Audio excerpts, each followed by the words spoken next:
हरे कृष्ण। जय राधा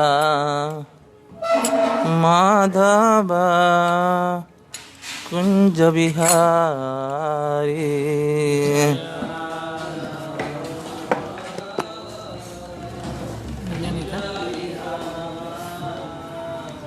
जय राधा माधव कुंज बिहारी।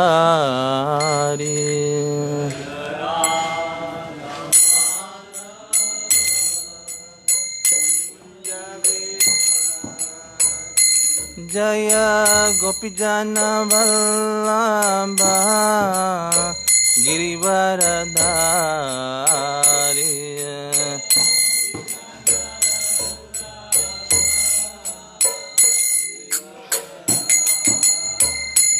जय गोपीजन वल्लभ गिरिवरधारी।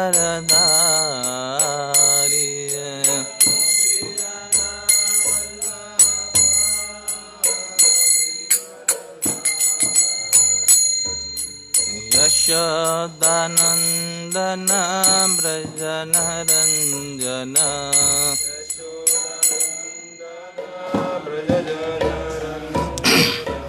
यशोदानंदन ब्रजनरंजन।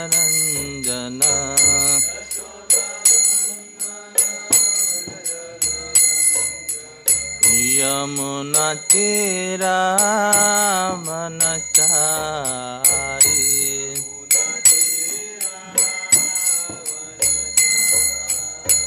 यमुना तीरावनचारी।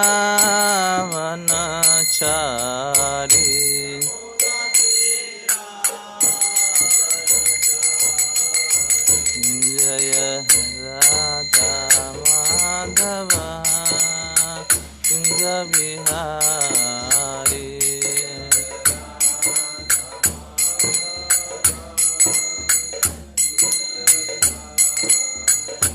जय राधा माधव कुंज बिहारी।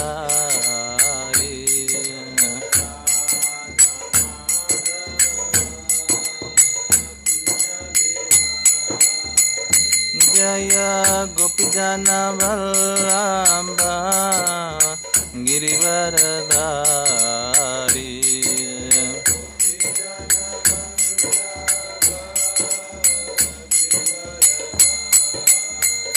जय गोपीजन वल्लभ गिरिवरधारी।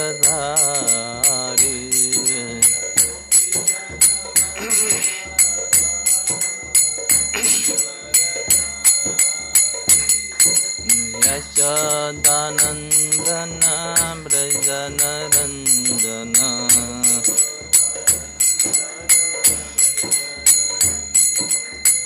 यशोदानंदन ब्रजनरंजन।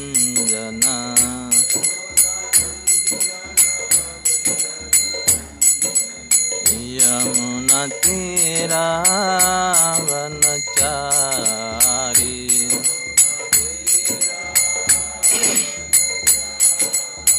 यमुना तीरावनचारी।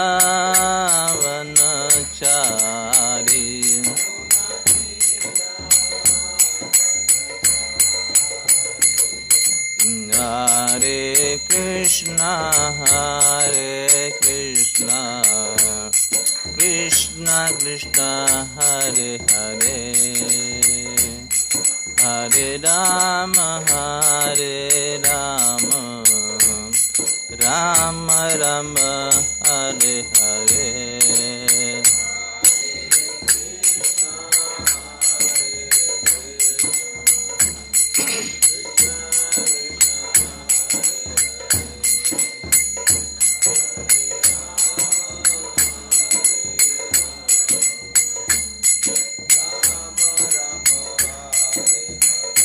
जय राधा गोकुलानंद राधा गोकुलानंद राधे।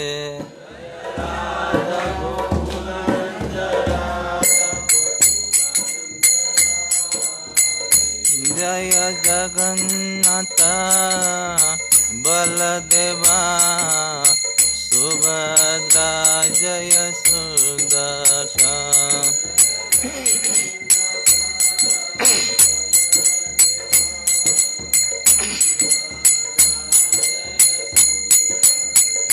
जय गौरानिताय गौरानिताय गौरानिताय जय गौरानिताय।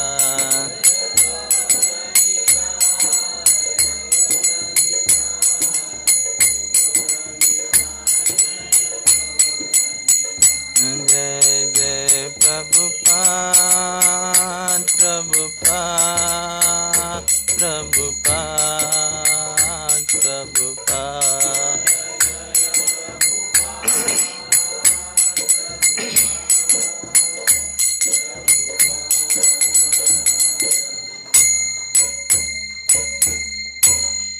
प्रणाम संकीर्तन की जय। जय इष्टपाद परमहंस परिचय अभय चरणार भक्ति स्वामी स्वरूपपाद की जय। इस्कॉन फाउंडेशन भक्ति स्वामी स्वरूपपाद की जय। नाम जसदास ठाकुर की जय। अनंत कोटि वैष्णववृंद की जय। प्रेम से कहो श्री कृष्ण चैतन्य प्रभु नित्यानंद श्री अद्वैत गदाधर शिवासरी गौर भक्तवृंद की जय। समेत भक्तवृंद की जय। गुरु गौरांग की जय। ओम नमो भगवते वासुदेवाय। ओम नमो भगवते वासुदेवाय। ओम नमो भगवते वासुदेवाय। नारायणं नमस्कृत्यं नरं चैव नरोत्तमं देवीं सरस्वतीं व्यासं ततो जयमुदीरये। नष्टप्रायेषु भद्रेषु नित्यं भागवतं सेवया।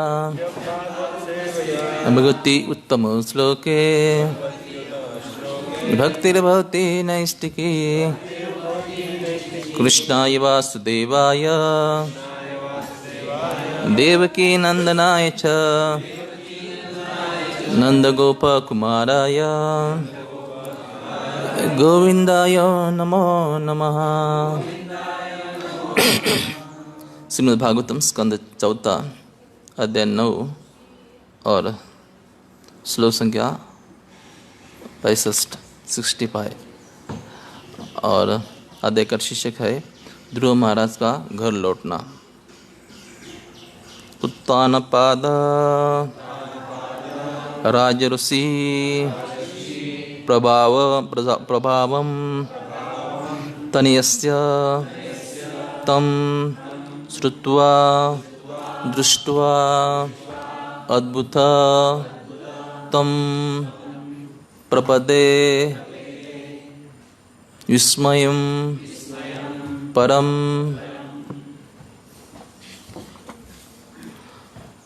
उत्तानपाद राजऋषि उत्तानपादो राजऋषि प्रभावं तनयस्तमं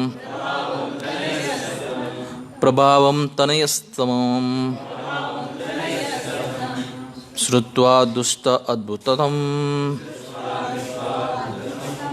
प्रपद्ये विस्मयं परम्।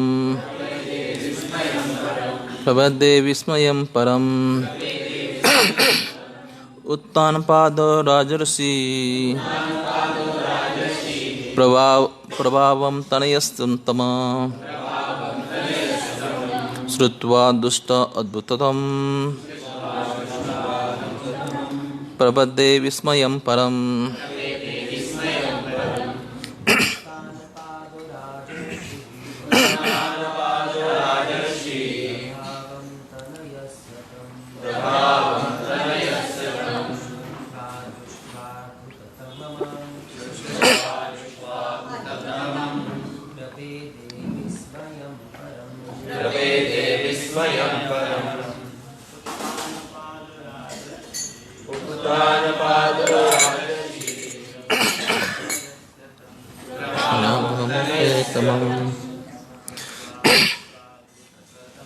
श्रुत्वा दुष्टाद्भुतम् प्रपद्ये विस्मयं परम् उत्तानपादो राजर्षि प्रभावं तनयस्तमम्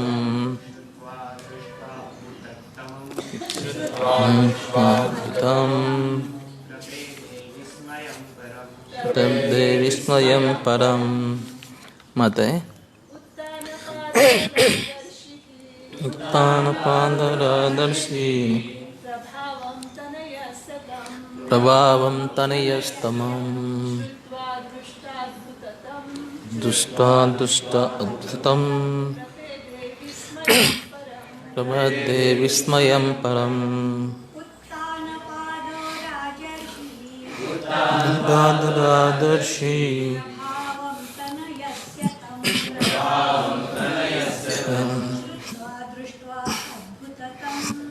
अद्भुतम् प्रपद्ये विस्मयं परम् उत्तानपाद राजा उत्तानपाद राजऋषि मान साधु वृत्ति का राजा प्रभाव तनयस्य अपने पुत्र का तमा उसे श्रुत्वा सुनकर दृष्ट्वा देखकर अद्भुतम आश्चर्यमय तमम अधिकतम प्रपदे सुखपूर्वक अनुभव किया विस्मय परम अनुवाद तात्पर्य इस व्यक्ति स्वामी शिल प्रभुपाद द्वारा अनुवाद राजर्षि उत्तानपाद ने ध्रुव महाराज के यशस्वी कार्य के विषय में जो कुछ सुन रखा था और स्वयं भी देखकर कि वे इतने प्रभावशाली और महान थे अत्यधिक प्रसन्न हुए क्योंकि ध्रुव महाराज के कार्य अत्यंत विस्मयजनक थे। तात्पर्य जब ध्रुव महाराज जंगल में तपस्या कर रहे थे तो उनके पिता उत्तानपाद ने उसके आश्चर्यजनक कार्यकलापों के विषय में सब कुछ सुन रखा था। यद्यपि ध्रुव महाराज राजपुत्र थे और केवल 5 वर्ष के थे किंतु वे जंगल जाकर कठिन तपस्या के द्वारा भक्ति योग में लगे रहे। अतः उनके सारे कार्य आश्चर्यजनक थे और जब वे घर वापस आ रहे तो स्वाभाविक था कि अपने गुणों के कारण वे नागरिकों में अत्यंत लोकप्रिय हो गए। उन्होंने भगवत कृपा से अनेक विस्मयजनक कार्य किए होंगे। जो व्यक्ति इस प्रकार के कार्य करे उसका पिता भला क्यों न इतना प्रसन्न हो। महाराज उत्तानपाद सामान्य राजा न थे, वे राजर्षि थे। प्रारंभ में इस पृथ्वी पर एक ही राजर्षि राज्य करता था। राजाओं को साधु बनने की शिक्षा दी जाती थी, अतः उनके पास प्रजा के कल्याण के लिए अतिरिक्त कोई काम नहीं रहा था। इन राजर्षियों को समुचित शिक्षा दी जाती थी और जैसा कि भगवद्गीता में उल्लेख है, ईश्वरीय ज्ञान तथा भक्तियों जैसे भगवद्गीता कहते हैं राजर्षि सूर्यों को प्रदान किया गया और क्रमशः सूर्य तथा चंद्रमा से उत्पन्न क्षत्रियों को प्राप्त हुआ। यदि राज्य का प्रदान साधु वृत्ति का हो जाता है तो प्रजा भी वैसी होती है और प्रजा परम प्रसन्न रहती है क्योंकि उसकी भौतिक तथा आध्यात्मिक आवश्यकताओं की पूर्ति होती रहती है। ओम अज्ञानतिमिरन्धस्य ज्ञानाञ्जनशलाकया चक्षुरुन्मीलितं येन तस्मै श्रीगुरवे नमः। श्रीचैतन्यमनोभीष्टं स्थापितं येन भूतले स्वयं रूप कदा मह्यं ददाति स्वपदान्तिकं। वन्देऽहं श्रीगुरो श्रीयुतापदकमलं श्रीगुरो वैष्णवांच श्रीरूपं साद्रजातं सहगणनाथमितं तं सजीवं साद्वैतं सावधूतं परिजनसहितं कृष्णचैतन्यदेवं श्रीराधाकृष्णपादां सहगणललिता श्रीविशाखान्वितांच नमो विष्णुपादाय कृष्णपृष्ठाय भूतले श्रीमते भक्तिवेदांत स्वामीति नामिने नमस्ते सारस्वती देवे गौरवाणी प्रचारिणे निर्विशेष शून्यवादी पाश्चात्य देशतारिणे हे कृष्णा करुणा सिंधु दीनबंधु जगत्ते मुख्या कांता राधा कांता नमस्ते तप्त कांचन गौरांगी राधे वृंदावनेश्वरी विषभानुसुते देवी प्रणमामि हरिप्रिये वाञ्छाकल्पतरुभ्यश्च कृपा सिन्धुभ्येव च पतितानां पावनेभ्यो वैष्णवेभ्यो नमो नमः। जय श्री कृष्ण चैतन्य प्रभु नित्यानंद श्री अद्वैत गदाधर शिवासादि गौरभक्तवृंद हरे कृष्णा कृष्णा कृष्णा हरे हरे हरे राम राम राम हरे हरे। हरे कृष्णा। सभी भक्तों का स्वागत है। जो लोग यहाँ पर बैठे हैं और जो लोग ऑनलाइन जुड़े हैं सभी का स्वागत है श्रीमद् भागवतम में। तो यहाँ पर सुंदर प्रसंग चल रहा है ध्रुव महाराज का चरित्र। ध्रुव महाराज का चरित्र अत्यंत सुंदर चल रहा है। किस प्रकार ध्रुव महाराज 5 साल की उम्र में सौतेली माँ के क्रोध से कारण वो वन में चले गए और वन जाने के पश्चात 6 महीने में भगवान को प्राप्त किया और फिर वो घर में लौटे। अपने गुरु के जो नारद मुनि के गुरु थे उनके शिक्षा द्वारा तपस्या करने गए और फिर तपस्या से फल स्वयं भगवान प्रसन्न हो गए और फिर वहाँ से लौटे। जब उत्तानपाद उन्होंने वार्ता सुनी कि उनके पुत्र जो 5 साल के राजकुमार है राजपुत्र है और 6 महीने के बाद आए हैं और जिंदा है और इतने प्रसन्न हो गए। और फिर अभी हम देखिए कि 4-5 श्लोक के पहले इसके पहले कि किस प्रकार जब ध्रुव महाराज राज्य में प्रवेश किए तो उत्तानपाद का राज्य का वर्णन कर रहे हैं। किस प्रकार राज्य का ऐश्वर्य था, कितने सुंदर पेड़ थे और सुंदर ऐसे आभूषण सोने के आभूषण थे कि जो महल था और साथ साथ जो पक्षी थे तो सारस अलग अलग तो वो कितने सुंदर ढंग से आवाज़ कर रहे थे। इसका वर्णन अभी हमने सुने हैं। तो अभी यहाँ पर उत्तानपाद क्या कर रहे हैं, उन्होंने सुना था कि ध्रुव महाराज के बारे में कि ध्रुव महाराज ने कितना आश्चर्यजनक कार्य किया है। तो ये श्रीमद् भागवतम का इस चरित्र देख रहे हैं और किस प्रकार उत्तानपाद का राज्य ऐश्वर्यशाली था वो हम देख सकते हैं। तो सतयुग की कथा है वास्तविकता। तो कितना ऐश्वर्य था और किस प्रकार रमणीय वातावरण था। आज के लोग बड़े बड़े श्रीमंत अमीर लोग इनके पास अमाप धन है मगर वो ऐसे जगह जाना चाहते हैं जो रमणीय स्थान है, पेड़ है, पौधे हैं और साथ साथ ऐसे पक्षी का आवाज़ आता है। सब लोग जाना चाहते हैं। आजकल संस्कृति क्या है, विधि संस्कृति बड़ेपन क्या है और लोहा और क्या है प्लास्टिक और सीमेंट की आधुनिक प्रगति है। जिसके कलयुग में देखा जाता है पतरा है, देखते ना मोटर गाड़ी है सब पतरे का बनी है। जिसके बाद गाड़ी है सबको समझता है ऐश्वर्य है। और क्या है सीमेंट, बड़े बड़े बिल्डिंग बन जाएगी वो क्या है वो सीमेंट का कार्य सबसे बड़ा अमीर बना। और तीसरा क्या है प्लास्टिक। हर चीज़ में प्लास्टिक, सीमेंट और पतरा। एक कलयुग की दयनीय स्थिति है। क्या है दयनीय स्थिति है लोग। और इसके पीछे जिसके पास ये पतरा, सीमेंट और प्लास्टिक रहेगा वो ऐश्वर्यशाली माना जाएगा, है ना। कलयुग में देखे लोग सबके पास ये चीज़ है और इसके लिए लोग सब कुछ तन मन लगा के कार्य करते कि एक चीज़ प्राप्त होगा मैं सुखी होगा। मगर एक करो अभी देखते हैं उत्तानपाद का ऐश्वर्य, कितना सुंदर ऐश्वर्य, कितना रमणीय स्थान था। अभी यहाँ पर हमारे मंदिर के पास में थोड़ा पेड़ लगाए, थोड़ा आवाज़ आता है पक्षियों का। मगर अब इसके मोबाइल के कारण कहाँ के पक्षी का आवाज़ आता है, सब मोटर गाड़ी का आवाज़ आता है, ट्रेन का आवाज़ आता है। कितने कौन सा रमणीय स्थान है, हाँ कहाँ रमणीय स्थान है? सब सीमेंट की बिल्डिंग बना है, बड़े बड़े महल बना है, और सब लोग उब जाते हैं।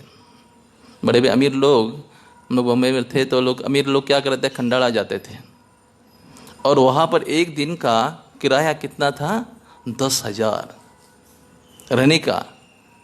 कि इतना हमें, क्योंकि ऐसे निसर्ग में हम रहेंगे तो जीवन सुखमय रहेगा। पर आजकल के लोग ये संस्कृति तो जानते नहीं, उनको लगता है कि ये चीज़ रहेगा तो हमें भी रहे। यहाँ पर देखते हैं उत्थान पाद के बारे में। उत्थान महाराज ने पहले ही, ध्रुव महाराज तपस्या करने गए थे तो दुखी थे। उस समय नारद मुनि आए थे और देखा कि उनके पिताजी उत्थान पाद अत्यंत दुखी है, तो उन्होंने बताया कि आप दुखी मत हो जाइए, आपका पुत्र अत्यंत महान है और यशस्वी होगा। 6 महीने में क्या करेगा, भगवान को प्राप्त करेगा। आप वो उसको क्या, उसके बारे में चिंता मत कीजिए, और ऐसा कार्य करेगा जो न भूतो न भविष्य थे, जो आपके पर बाधा भी कर नहीं पाए, ऐसा इसमें कार्य ध्रुव करेगा। पहले उन्होंने क्या किया, ध्रुव महाराज को, उत्थान पाद को नारद मुनि ने सब कुछ वार्ता बताई थी। और अभी ध्रुव महाराज आए तो इस प्रकार सुने थे कि ध्रुव महाराज ने इसका बड़ा आश्चर्य कार्य किया है। और सोचने की बात है, देखिए कोई साधारण बात नहीं है ध्रुव भगवान को प्राप्त करना, और इतनी घोर तपस्या, कोई 6 महीने में भगवान को प्राप्त करना कोई आसान चीज़ नहीं है। हम लगातार भगवान की भक्ति कर रहे हैं, भगवान का दर्शन भी नहीं होता, और साथ साथ हमारा हृदय में जो कलमश है वो भी निकलते नहीं, अनर्थ निवृत्ति होती नहीं। तो भगवान का प्राप्त करना कोई साधारण चीज़ नहीं। और इतना शक्ति, जैसे हम लोग बोलते हैं हिरण्यकशिपु, रावण ने तपस्या की थी, वो तो असुर थे और बड़े थे, व्यक्ति थे।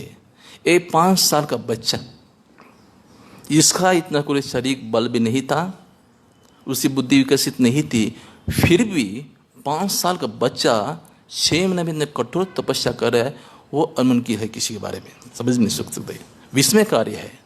इसलिए प्रभु सुखदेव महाराज बता रहे कि इस ध्रुव ऐसा कार्य किया जो बड़े बड़े राजा नहीं कर पाए, बड़े बड़े साधु विरक्त लोग भी नहीं कर पाए, इन्होंने एक बड़ा आश्चर्य कार्य किया। देखिए कोई हम बता रहे कि इसका कार्य किसमें भी सभी जगह है।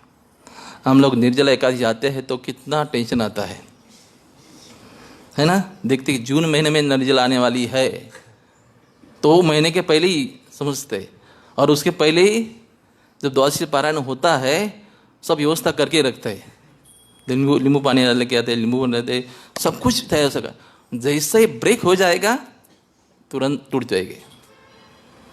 तो ये बच्चा ध्रुव महाराज 6 महीने में इतना घोर तपस्या, पहले महीने में 3 दिन बाद फल खाते थे कंदमूल, इसके बाद दूसरे महीने में 6 दिन के बाद पत्ते खाते थे, पेड़ के पत्ते।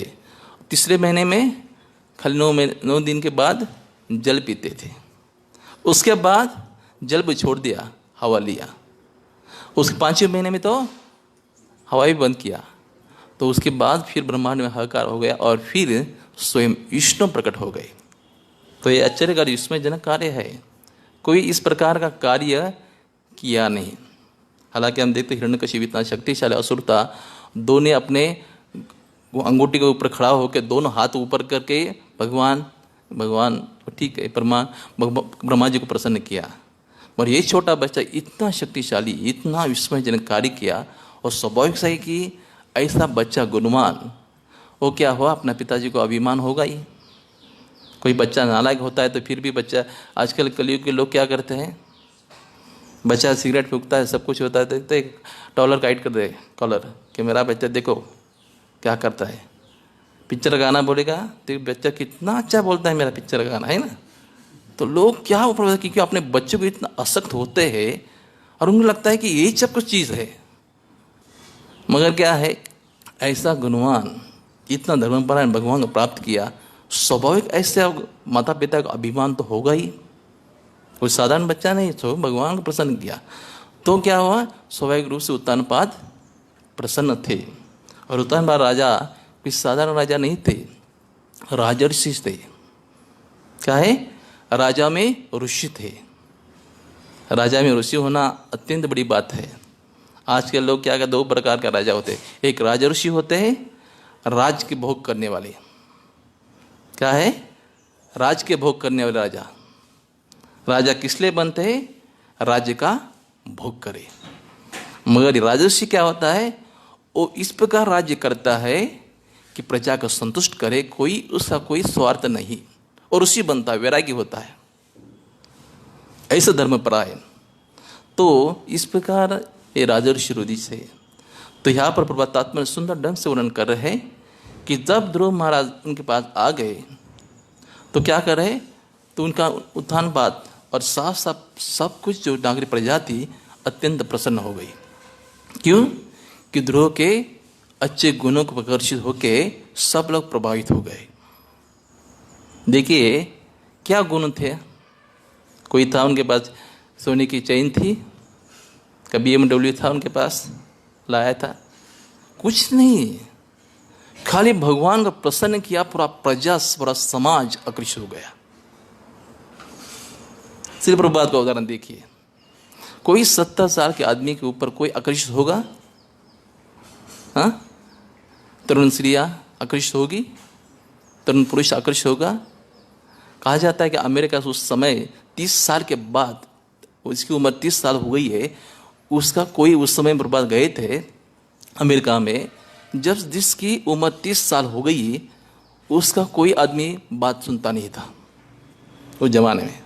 कोई समझ सकते, हिप्पी लोग समझते कि एक क्या होता है, सन के आदमी हो गया या पागल हो गया, उसको कुछ, उसका बात में कोई वैल्यू नहीं। इस 70 साल के व्यक्ति, उसके बाद कोई धन नहीं, कुछ नहीं, सब दुनिया आकर्षित हो गई है ना। देख रहे हैं कितनी दुनिया आकर्षित हो रही है। और ऐसे लोग जो बड़े बड़े अम्बरीश प्रभु, पवन कंपनी के मालिक है ना, रविंद्र स्वरूप, साइंटिस्ट, भक्ति स्वरूप महाराज, तो वो ऐसे बड़े बड़े बड़े बड़े लिखे, गिरिराज महाराज है ना, धनवान, सबसे धनवान पुत्र, उनके पिताजी के पुत्र थे, वो आकर्षित हो गए। क्यों? जिसके पास भक्ति है वो क्या होता है, सबको आकर्षित करता है और सब लोग उसको प्रेम करते हैं। ये सब क्या है? नेक्टर ऑफ डिवोशन में, भक्ति रस सिंधु में 6 भक्ति का लक्षण कहा जाता है। उसमें क्या है? कृष्ण आकर्षणी, श्री कृष्ण आकर्षणी। वो क्या करता है? जिसके पास कृष्ण है सबको आकर्षित करता है, उसको कुछ दिखाने नहीं पड़ता है कि मैं दिखाना। संसार में क्या करते लोग कि मेरे पास कुछ है नहीं फिर भी दिखा सकते कि मैं कितना हूँ बड़ा। मगर जिसने कृष्ण क्रिया प्राप्त किया है वो स्वाभाविक रूप से संसार आकर्षित होता है। ऐसा कहा जाता है मराठी में, जो आवडे भगवंताला तोच आवडे, जो आवडे देवाला तो आवडे सर्वांना, कि जो भगवान ताला पसंद है वो दुनिया को पसंद करता है। पर जो स्वयं का भोग करना चाहता है किसी कोई पसंद नहीं करता। तो वैरागी लोग क्यों आकर्षित होते हैं? सब लोग, इनके पास कोई आ गई। जिस प्रकार चढ़ ऐश्वर्यपूर्ण भगवान है, उसमें एक बड़ा ऐश्वर्य क्या है? क्या है? वैराग्य। वैराग्य क्या है? उसमें ऐश्वर्य क्या है? वो तो विरक्त है, संसार का कोई चीज भी नहीं है, फिर भी लोग उसको आकर्षित होते हैं। क्यों? एक ऐश्वर्य है। वैराग्य क्या है? ऐश्वर्य और साहस। वैराग्य में क्या? भगवान उसमें साथ होते हैं, इससे सब लोग आकर्षित होते हैं। तो हमें भी देखना है, जब हमें प्रसिद्ध बनने के लिए या कोई संसार का सम्मान प्राप्त करने के लिए भगवान की भक्ति नहीं करना है। हाँ, ये चीज़ प्राप्त करने के लिए तो ये तो क्या, जो भगवान की भक्ति करे साइड भी आता है, सब कुछ है ना। भगवान की भक्ति करे सब कुछ, मुक्ति मुक्ति सब कुछ सामने जुड़ के, हाथ जुड़ के खड़े थे, आपको क्या चाहिए मेरे को स्वीकार कीजिए। तो भक्त क्या बोलता है? देखता ही नहीं उसके पीछे, तो सब कुछ चीज़ आता है। तो भगवान की भक्ति इतनी आकर्षित है। ध्रुव महाराज जो पहले उनकी माता विमाता, जब ध्रुव महाराज अपने पिताजी की गोद में जा रहे थे तो विमाता ने क्या किया? फटकारा, अपमानित किया। वही विमाता पहले स्वागत करने आ गई। तो प्रजा सब कुछ आकर्षित हो गई। इसलिए कहा जाता है जब भगवान की भक्ति करते हैं सब कुछ आकर्षित होते हैं। क्या कृष्ण क्या है? सर्व आकर्षण। कृष्ण का नाम क्या? आकर्षण करना है। इसलिए जब कृष्ण की भक्ति करते हैं सब संसार के जीव प्राणी मात्र आकर्षित होते हैं। यह सबसे महत्वपूर्ण अंग है। तो यहाँ पर प्रभातात्मा ने सुंदर ढंग से बता रहे हैं कि इस प्रकार के ध्रुव महाराज के गुण थे। तो राजपुत्र थे, उत्तानपाद दुखी थे कि भाई मेरा पुत्र राजकुमार होने के बाद जंगल में इतना तपस्या करने जा रहा है, कैसे जिंदा रहा होगा। जैसे हम बता रहे हैं कि हमारे इस्कॉन संस्था के महान भक्त गिरिराज महाराज के बारे में। गिरिराज महाराज का ऐश्वर्य आप सुने कि उनके पिताजी अमेरिका में सबसे धनवान थे।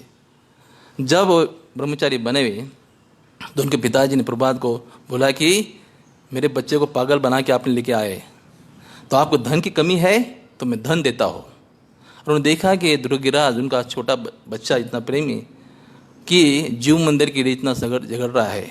और जीव मंदिर हम देखते कितना बड़ा अच्छा मंदिर, हम लोग गए थे, भक्त लोग गए थे जीव मंदिर में, कितना ऐश्वर्यशाली मंदिर दिखता है। पर उस जमाने में पूरे घास ही था और बड़े बड़े मच्छर काटते थे। और इतना सबसे धनवान का लड़का जीव मंदिर में वहाँ पर रह रहा है एक कुटिया में और मच्छर काट रहे हैं, सबको देख रहा है। तो उनका पिताजी इतने दुखी हो गए, ध्रुव प्रभात के पास गए, बोले कि मेरा बच्चे की हालत देखो क्या कर रहा है, तो मेरे बच्चे को खाली आप मुक्त कीजिए, आपको कितना धन चाहिए आप दीजिए, मांगिए। तो प्रभात ने क्या किया, बोला कि मैं ब्लैंक चेक देता हूँ, आपको जितना धन चाहिए आपके लिए मंदिर के सब कुछ करने के लिए, खाली मेरा बच्चा दीजिए। तो स्वाभाविक इतना, क्योंकि सब माता पिता अपने बच्चे से प्रेम करते हैं। कोई बड़े बड़े घर के लोग, जैसे कोई पढ़ा लिखा बच्चे लोग वैराग्य प्राप्त करता है, तो स्वाभाविक माता पिता दुखी होते हैं कि मेरा बच्चा डनलप ले गाड़ी में बैठ सो जाता था, अभी चटाई पर सो जाता है, हाँ, और सुबह 3 बजे उठता है। जब कॉलेज में था 11 बजे उठता था, संडे के दिन 11 बजे उठता था, अभी बच्चा 3 बजे उठता है। जब हम सोने जाते हैं तब बच्चा उठ जाता है, हाँ, इतना तपस्या कर रहा है मेरा बच्चा। तो स्वाभाविक रूप से लोगों को लगता है ना कि इतना ऐश्वर्य, मेरा बच्चा पढ़ा लिखा है, इतना धन में पला है, अभी क्या कर रहा है, इतना तपस्या कर रहा है। स्वाभाविक रूप से माता पिता को दुख लगता है। मगर क्या है, जो भगवान की भक्ति करता है वो तपस्या लगता नहीं, आनंद लगता है ना। लगता है कि स्वाभाविक भगवान का नाम लेते समय, भगवान की सेवा करते आनंद होता है कि नहीं, तो नींद आती है, हाँ, क्यों वो स्वभाव में नहीं हमारा कि नींद क्यों आती, कि हम वो चीज़ करने के लिए आकर्षित नहीं है। जो कुछ कार्य करते हैं, अटेंटिव करते हैं, ध्यानपूर्वक करते हैं, नींद आती नहीं। जब चीज़ में हमें ध्यान लगता नहीं ना, तो माया परिच करती है। कृष्ण सूर्य समा, माया है अंधकार, जहाँ कृष्ण नहीं माया का अधिकार। कृष्ण सूर्य समान है, और जहाँ पर सूरज है तो अंधेरे का होगा, अंधेरे में नींद आती है लोगों को ना, है ना। इसमें हमारा अंधेरे में क्या अंधेरा आता है कि भगवान को देखते नहीं तो हमें नींद आती, कहा जाता है। तो अटेंटिव रहेगा तो हम नींद नहीं आएगी। इसका मतलब हम उस चीज़ में आकर्षित नहीं है जो भगवान के प्रति आकर्षित है, मगर जो भगवान को छोड़ के जो आकर्षित चीज़ है उसके प्रति हम लगाव होते हैं, इसलिए माया परिच करती है। समझ रहे, जब भगवान प्रति आकर्षित होगा तो हम तीनों गुण से परे होंगे।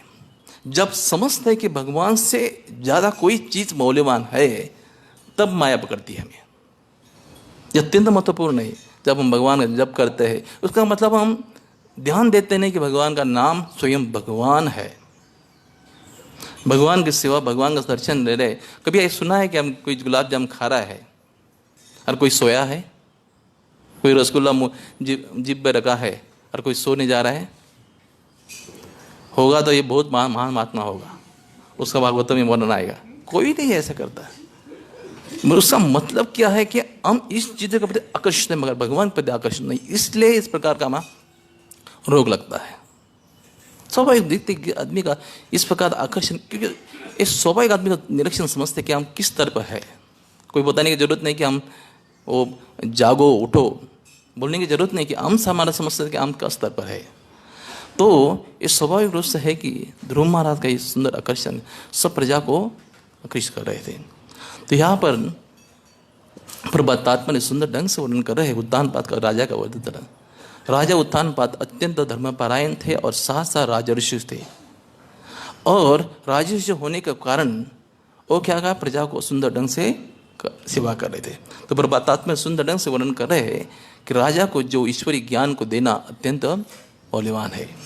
जब राजा धर्मपरायण होगा तो समाज अच्छी गति से चलेगा, और साथ साथ क्या होगा, प्रजा सुखी होगी।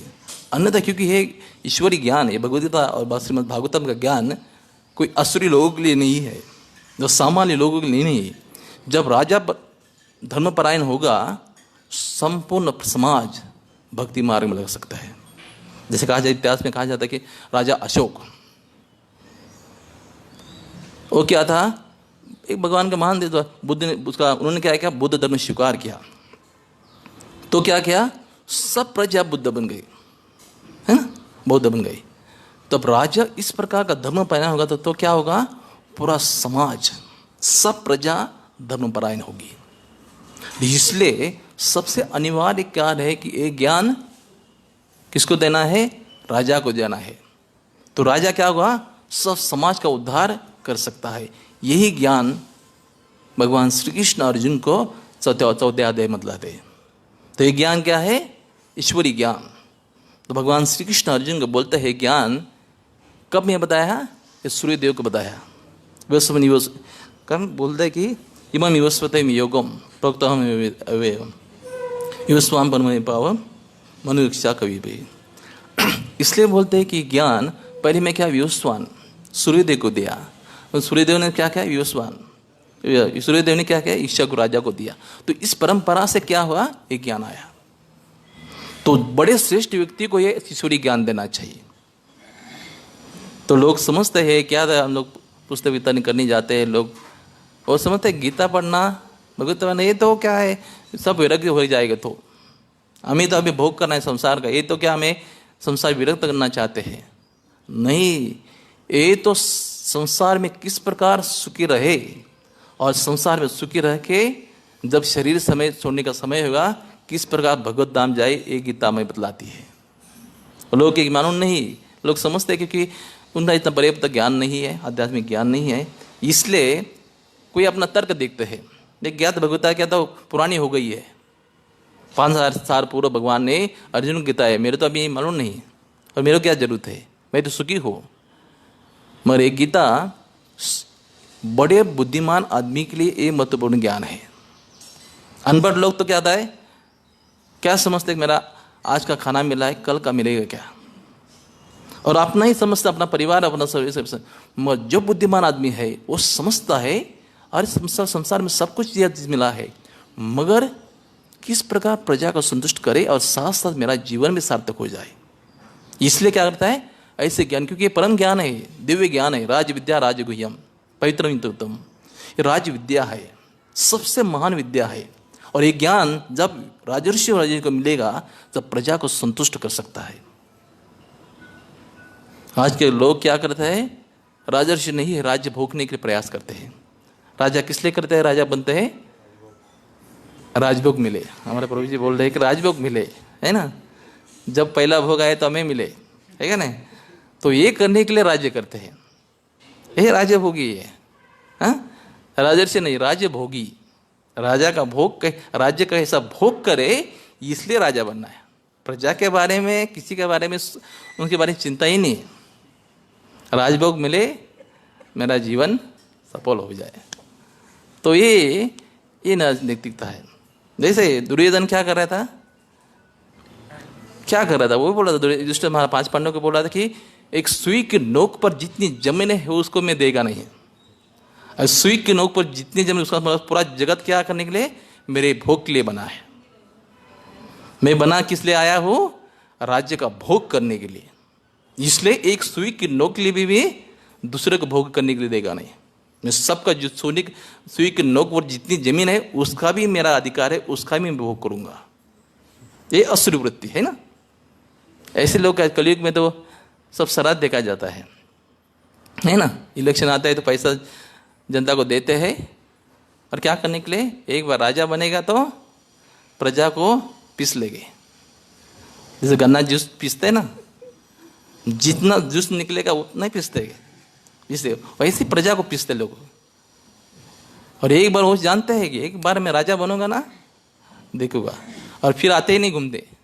जब राजा बनने के पहले क्या करते हैं, अपने जेब से पैसा डालते हैं, वो भी अपने को देते नहीं, इधर उधर का काला बाजार करके देते हैं। और प्रजा को लगता है कितना राजा अच्छा है, कितना यह आदमी इतना अच्छा है कि मेरा बहाल अच्छा ख्याल करता है।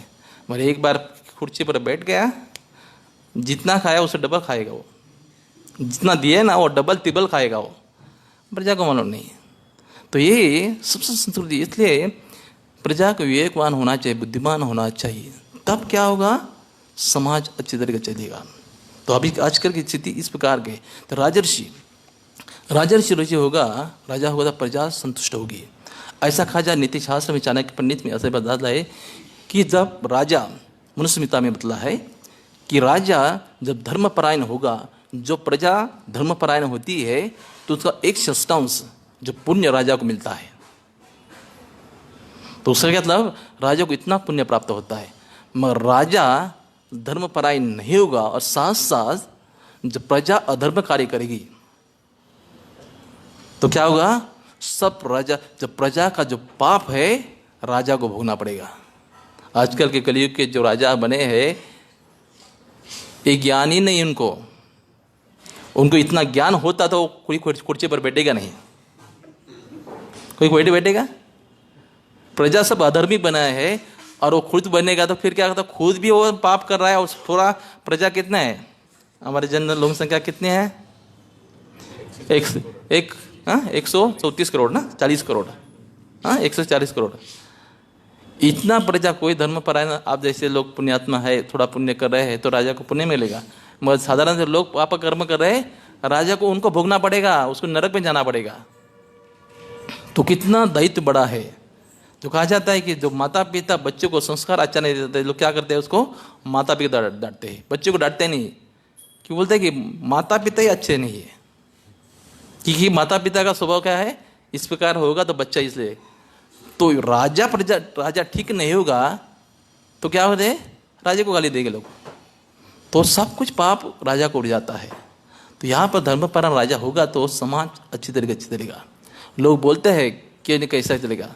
युधिष्ठिर महाराज के राज्य में देखते हैं कितना ऐश्वर्य था। रात का समय बारिश गिरती थी। अभी देखते हैं हमारा रास्ता आने के लिए जाने की तकलीफ होता है, सब बोलता है कि बारिश अभी कैसा गिरता है, वो अब जून जुलाई चल रहा है क्या, है ना। कितने लोग परेशान हो गए। और बारिश ऐसे आता है कलयुग में, जब घर से बाहर निकलते हैं तब बारिश चालू होता है, जब काम पर जाते हैं तो कीचड़ बनता है, रात सो जाते।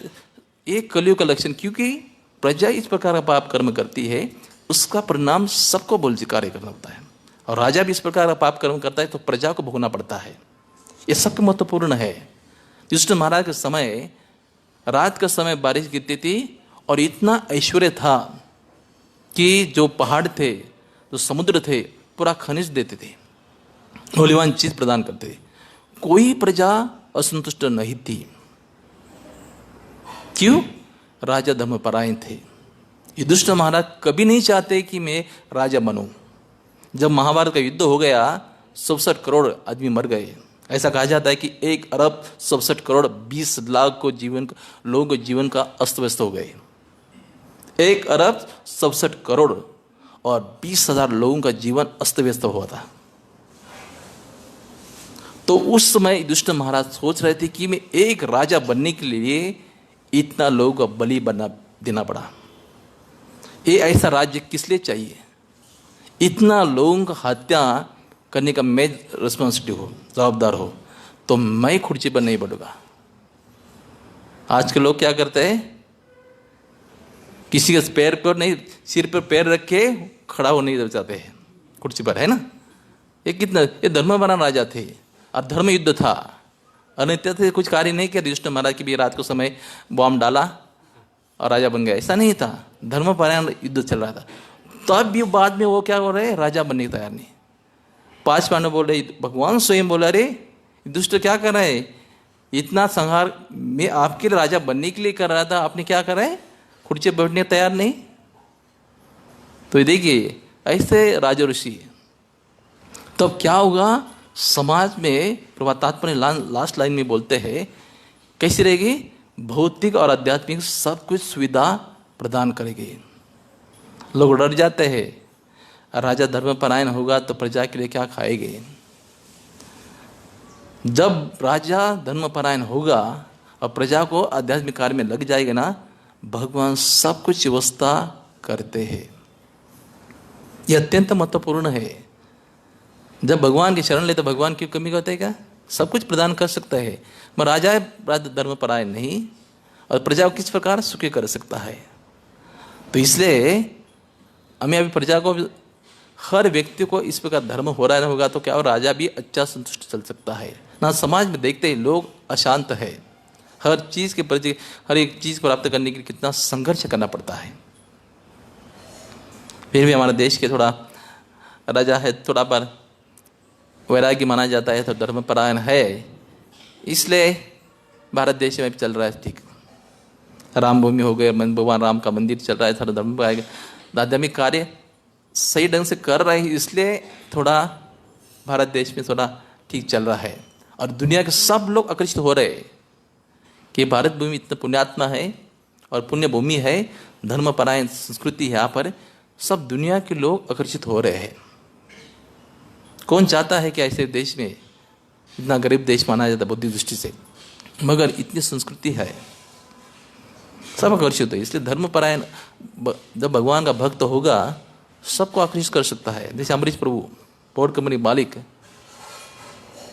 स्वयं राजर्षि है, राजा तो है क्योंकि इतने धनवान है, पूरा कंपनी का आधा सब शेयर्स मिलता है, पैसा सब कुछ प्रभु जी मंदिर की इस्कॉन के लिए दे रहे। कभी से, अभी से नहीं, अद्भुत मंदिर में अभी 2022 में, अगले साल में भी शायद उत्पन्न होगा, उद्घाटन होगा।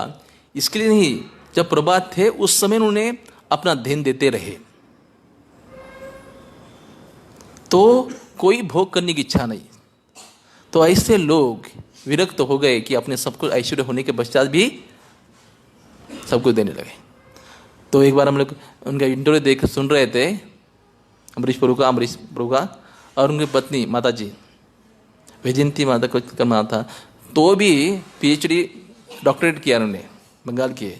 जब वो प्रवचन दे रहे थे, भाषण दे रहे थे, बोल रहे कि कितना बड़ा कार्य प्रभात ने किया है। जो प्रभात किस पूरा संस्कृति को साथ साथ क्या है, पूरा समाज को उद्धार करने के लिए इस प्रकार का कार्य ये प्रभात ने किया है। और इस प्रकार उन्होंने बहुत सुंदर से प्रभात का वर्णन किए थे।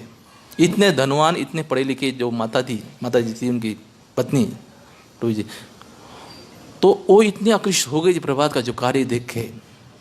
तो हम समझ सकते कि इतने क्या है, भक्ति मार्ग का कोई सेंटिमेंट नहीं है या भावुकता नहीं है, या भक्ति मार्ग ऐसे नहीं कि लोग जो निकम्मे है उनका कोई आश्रय स्थान नहीं है, वो लोग मंदिर में आके डाल करताल बजाना। लोग ये साधारण आदमी का एक समझ होता है, मंदिर में कौन आना है, जिसके घर में कोई बच्चा संभालता नहीं है, बहू ने उसको निकाल दिया है, अभी कहा जाएगा भाई एक ही मंदिर है, मंदिर में कोई तो भगवान ही है, हमारे आंखों के पानी आएगा वो पोंछ ले गए। लोग वही सोचते हैं, ये नहीं है भाई। हाँ, कभी सोचो मत, ये सोचेगा तो फिर भगवान करते हैं, वो भी आंखों को पानी पोंछते के सब कुछ करेगा, मगर इसलिए खाली हमने मंदिर में नहीं आना है,